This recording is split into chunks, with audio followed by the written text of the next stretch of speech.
So a lot of folks are looking forward to holiday celebrations and maybe a bit of indulgence.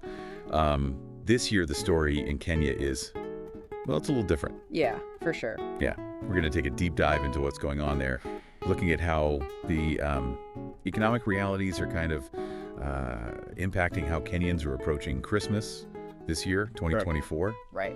So for this deep dive, we've got a pretty interesting mix of sources, right? We've got the data from that recent InfoTrack survey, some pretty hard-hitting reports from Tuco and The Nation, and then, some opinion pieces that really bring kind of the human element of all this to life. Yeah. It really is a fascinating case study. You can see how these global economic trends, that they're intersecting with the local realities in a way that really impacts, people's lives, especially during a time that's, usually associated with, abundance and joy. Yeah, exactly. And I think that's really what we're going to kind of get into. Yeah. So let's just jump right in. All right. Let's start with the InfoTrack survey.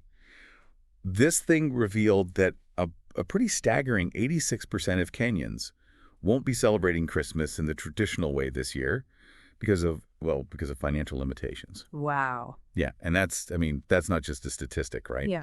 It represents this massive shift in how a majority of Kenyans will actually experience this holiday season. Yeah, and it makes you wonder what's the why, behind the statistic, right? Yeah. While the survey doesn't explicitly break down those reasons, but if you look at, the broader economic picture, I think we see some clues. Yeah, definitely. Kenya, like a lot of countries right now, they're grappling with inflation, food costs are rising, fuel prices are just going crazy. And then on top of that, if you consider that a lot of businesses, might not be able to offer those holiday bonuses that people usually rely on. Right.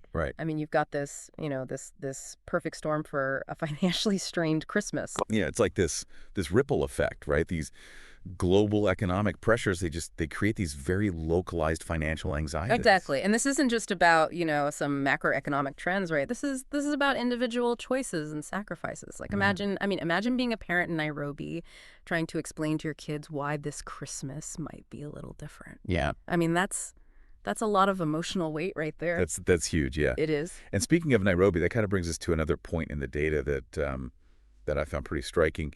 The economic strain article. Right. This one, it highlights the regional disparities when it comes to this financial hardship. Nairobi, it seems like it's the hardest hit. Like 100% of respondents. Wow. Reporting financial strain. Northeastern Kenya follows closely, 91%. Okay. And then the Rift Valley, 83%. Huh. Those numbers, they're really telling us that this pressure, this economic pressure, it's not uniform across the entire country, right? It suggests that, certain regions might be more vulnerable due to a number of factors, right? Like, Nairobi's status as like a major urban center. Yeah. That means the cost of living is going to be higher, making it that much harder for people to, deal with these rising prices. And then you've got areas like northeastern Kenya. They've been historically marginalized, limited access to resources. They might already be facing, pretty big economic challenges anyway. Right. So it's not just the general overall economic climate, but also about, those pre-existing inequalities and then the vulnerabilities of different regions. Yeah.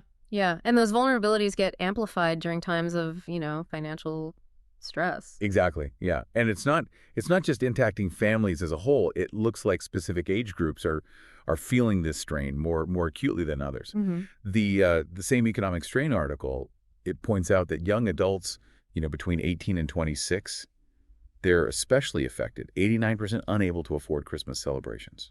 Yeah, that's really concerning, Why do you think young adults are experiencing this more than others? Well, I think it's likely linked to a few factors, right? Youth unemployment in Kenya? Yeah. That's a major concern. Lots of young people struggling to find stable jobs with decent wages. Right. And this makes it incredibly difficult to even cover the basic expenses, let alone, holiday-related costs. And, without that financial stability that often comes with age and experience, younger adults, they have fewer buffers to fall back on, when unexpected expenses pop up. So it's like a double whammy for them, right? They're hit with the same economic pressures as everyone else, but they don't have the financial security that might make it a little easier to bear. Exactly. And this kind of feeds into a larger societal concern, right? When a big chunk of your young population is struggling to even make ends meet, Yeah, it can have, long-term consequences for economic growth and social stability. absolutely. And it's a sobering thought, especially, when you think about, the festive season is supposed to be this time of, joy and celebration. Indeed, but you know what? Amidst all these challenges, I think there's also this story of resilience and adaptation emerging. Right. And I think that's really interesting. Maybe we can look at some of these individual stories that the Nation article highlights. They really put a human face on these statistics. Yeah, absolutely. And I think the Nation article, they do a great job of showcasing all the different ways that people are responding to this challenging economic environment. Like Mr. Murithi, the teacher, who was determined to, make Christmas special for his family. Yeah, he's actually planning to take out a mobile loan using a service called Fuliza to cover his holiday expenses. Even though he knows that means stretching his January budget even thinner. And for those who don't know, Fuliza, it's essentially like a mobile overdraft service. Yeah. Very, very popular in Kenya.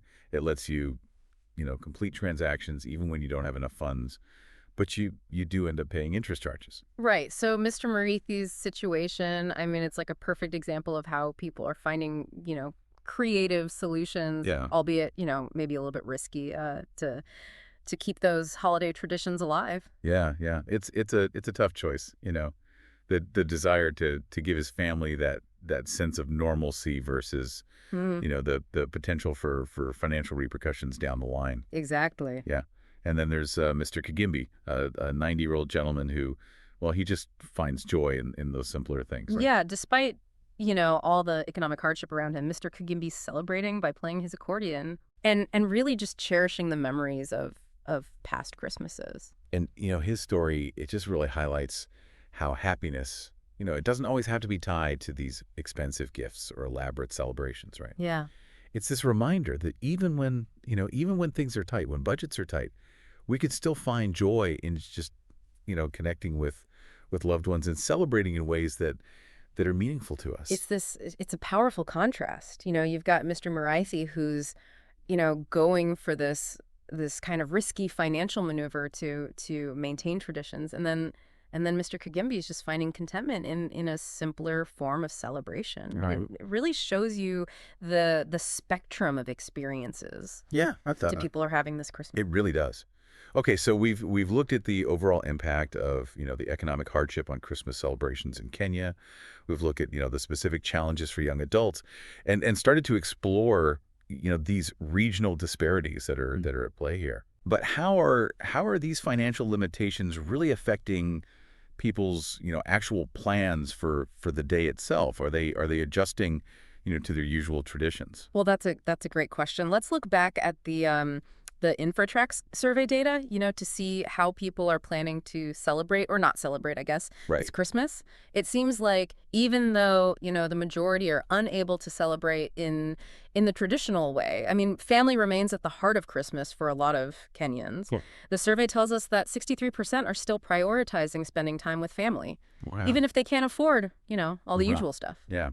That's really nice to hear. It seems like even when budgets are tight, that importance of those family bonds, I mean, it really endures. Yeah, for sure. So how does that translate into actual activities, right? Are people Mhm. still planning to, go to church, go out, have those big celebrations, or are they finding other ways to celebrate? Well, it seems like those traditional ways, they are taking a bit of a hit.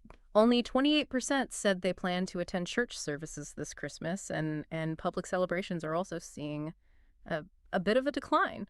This could suggest that the financial constraints are preventing people from participating in things that often involve, transportation costs or customary offerings, but it could also, indicate this broader shift in priorities and how people are choosing to mark the holiday. Yeah, maybe this difficult economic climate is making people, reconsider what's really important during the Christmas season. It's fascinating, isn't it? So why don't we explore some of those alternative ways people are celebrating? Not to it. The Nation article, it provides some great insights. Yeah, absolutely. The article, it features stories of people finding joy in these, simpler, more intimate celebrations. Right. Staying indoors, visiting the sick, or just focusing on some quality time with family. Those seem to be gaining traction. It seems like people are adapting to their circumstances and finding meaning in new ways to experience, the spirit of the season. Right. Instead of, the extravagant feasts, maybe it's a shared meal cooked at home. Instead of the pricey gifts, maybe it's a heartfelt letter or a shared activity. The emphasis seems to be shifting away from, all the material possessions towards, genuine connection and shared experiences. It's like a whole redefinition of what Christmas means when you're facing economic hardship. It is. It really is, yeah. And it raises this question, could this shift towards, simpler celebrations, could this lead to a more authentic and meaningful Christmas experience? Yeah. Even beyond, these current financial constraints. What do you think? That's a thought-provoking question. Yeah. It really is, and it's one that we're going to delve into a little bit further as we continue our deep dive. But before we do that, I think it's important to address the the voices of concern that are highlighted in the Nation article. Yeah, you're right. Not everyone is finding it, so easy to adapt and remain optimistic, right, when faced with these economic challenges. Yeah. You're absolutely right. While some are finding these creative ways to celebrate, others they're facing real emotional strain and uncertainty. Yeah. I think it's time to shift our focus to those experiences and really explore the human impact of this economic hardship. Let's do that. It's easy to get caught up in the economic figures and the statistics and all that. Right. But it's crucial to remember that, behind all those numbers are real people, real emotions. Yeah, yeah. The inability to celebrate Christmas, in that traditional way, it can have a real impact, a psychological impact. Yeah. Especially in a culture where, this holiday has such deep significance. For sure. And it's not just about, I can't get gifts this year or have that big, Christmas feast. Right. It's about, the potential disruption of these really, really deeply ingrained social and cultural rituals. Right. Imagine that feeling of not being able to provide for your family during a time that's supposed to be about, being together and generosity. Exactly. The emotional toll, it can be huge. Yeah. It can lead to, feelings of inadequacy, anxiety, even shame. Right. And this can be even worse, for young adults who are already facing those pressures of, trying to establish themselves, build a future. Absolutely. And all of They're trying to navigate their own financial anxieties. Okay. And then at the same time, they're seeing their family struggle. Exactly. And then you add that layer of, social comparison. Oh, yeah. Especially in the age of social media, you're seeing other people seemingly celebrate, in these lavish ways. Yeah. While you're struggling to even put food on the table. That can make those feelings of insecurity and disappointment even worse. It's like the perfect recipe for stress and anxiety. It is. The financial strain, that social pressure to keep up appearances. It can be overwhelming. It really can be, yeah. And for some, that emotional weight, it's so heavy that they look for comfort, they look for solace in their faith. Yeah, absolutely. The Nation article, it shares Miss Njoki's story. Right. She's decided to fast and pray for, some kind of economic relief during this Christmas season. That's really something. It's a testament to her faith and her resilience. It is, yeah. But it also, it speaks to a level of desperation that I think a lot of people are feeling. Yeah, it's this reminder that for some, this isn't just some temporary financial setback. Right. It's this fear, this deep fear of not being able to provide for their loved ones. Right. It really highlights those very real, very human consequences. Absolutely. Of this whole economic, crisis. For sure. And it underscores the importance of, compassion and empathy. Yes. While we might not all be, experiencing financial hardship to the same degree, we can all try to understand and acknowledge the challenges that so many are facing. Absolutely. I think recognizing and validating those experiences, that's a big step towards, fostering that sense of community and solidarity. Yeah, I agree. Now, kind of shifting gears a little bit here, the Nation article also, it mentions, some calls for government action, Okay. to address poverty, create, more opportunities for economic empowerment. Where What are your thoughts on that? I think it's a crucial point, Individual acts of resilience and adaptation, those are commendable. But I think ultimately systemic change is needed, to really address the root causes of poverty and this economic inequality. Okay. It's not enough to just, tell people to make do with less. We need policies that, create a more level playing field, Yeah. provide, real opportunities for everyone to thrive. So what kind of actions, specifically could the government take to alleviate this pressure, not just during the holidays, but in the long term? Well, I mean, there are a number of potential avenues, Yeah. Investing in education, skills training, that can really equip young people, give them the tools they need to compete in the job market. Supporting, small businesses, entrepreneurs, that can stimulate economic growth at the local level. And then, strengthening social safety nets Right. that can provide this critical buffer for those facing unexpected hardship. Okay, so those are all important points. It sounds like we need this kind of multifaceted approach. Yeah. One that addresses the immediate needs and those long-term solutions. For sure. But what about us? What about the role of individual citizens? What can we do, besides, advocating for policy changes to help, those who are struggling this Christmas? Well, there are lots of ways to contribute, even on a small scale. Supporting local businesses, Yeah. donating to charities that, provide food and other essentials, volunteering your time at, shelters and soup kitchens. Okay. Those are all valuable actions. And sometimes even just small gestures of kindness can make a world of difference. Like imagine you're Mr. Murithi Right. facing that tough choice of whether or not to take out a loan to cover Christmas expenses. Maybe a neighbor offers to share a meal, Yeah. or a friend, extends a helping hand. That could alleviate some of that pressure. That's a good point. It's a good point. It's this reminder that community support, it can be so powerful. Especially during, times of hardship.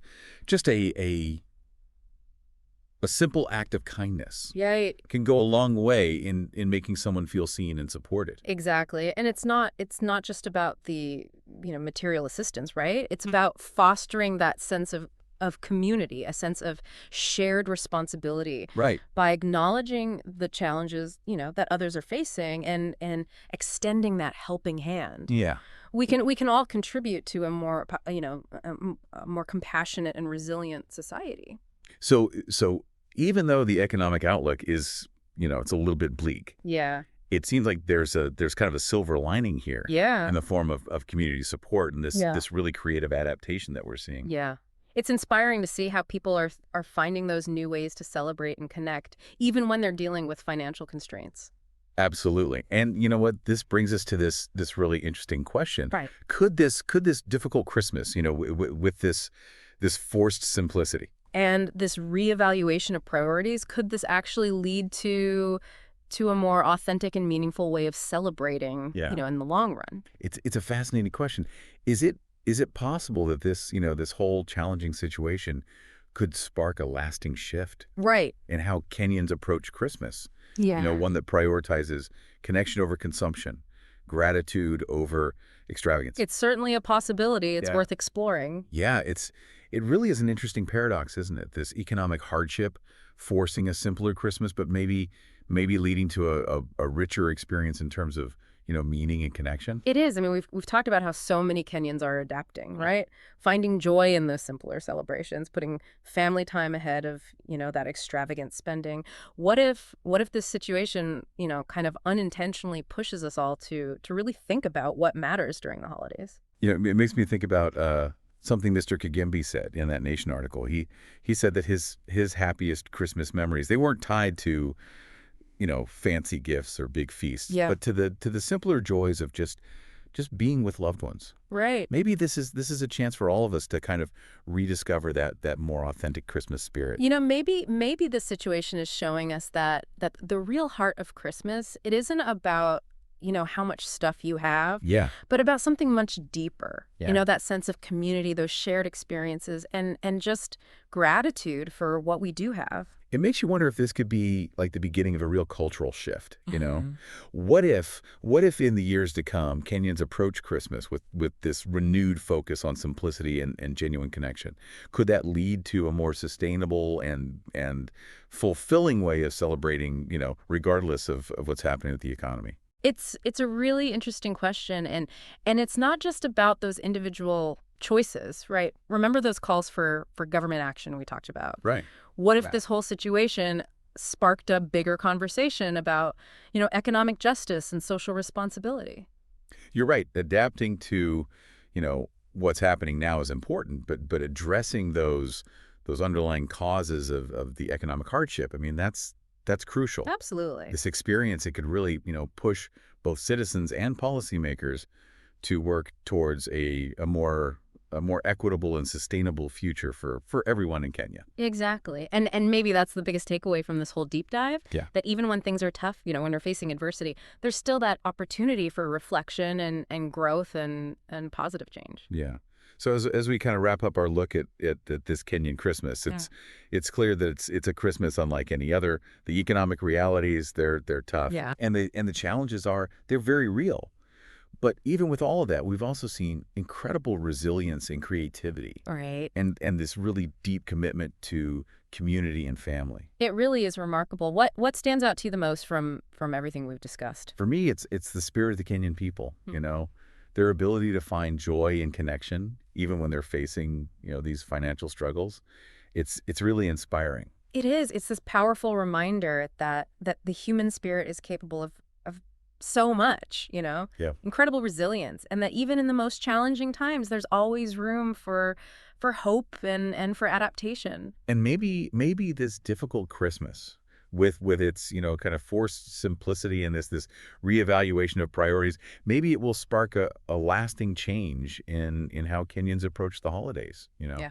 One that puts genuine connection and shared experiences and gratitude above everything else. It's a hopeful thought, and I think it's one worth carrying with us as we move into the new year. Maybe this Christmas more than ever reminds us that the best gifts, the most precious gifts, they're the ones that money can't buy. Love, community, and the strength of the human spirit. Well said. Well said. And to our listener, as you navigate this holiday season, we encourage you to really think about what truly matters to you. What Yeah. what brings you joy?